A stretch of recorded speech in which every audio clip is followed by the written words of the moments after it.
avec cette idée, voilà, nous avons tous notre Golgotha personnel, qui est notre famille entière morte à Auschwitz. Alors la question que je vais poser à certains juifs, c'est comment se fait-il qu'ils aient pu naître dans les années 60 avec toute leur famille qui a été exterminée dans les années 40 ? C'est assez magique. Hein. J'aimerais bien qu'ils m'expliquent comment on fait pour naître en 60, en 70, en 80, quand toute votre famille a été exterminée dans les camps.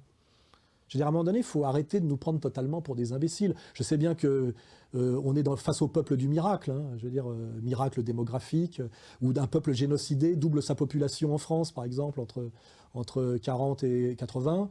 La question qu'on peut poser, par exemple, à Monsieur Todd, qui est démographe, il pourrait faire le travail. Comment une population majoritairement issue de la classe moyenne et des professions libérales, qui a un taux de reproduction à peu près égal aux bourgeoisies occidentales moyennes, c'est-à-dire entre 1,9 et 2,1, peut reconstituer sa population entre 1945 et 1990 quel taux de natalité devrait être le sien pour que ce soit possible, voyez ?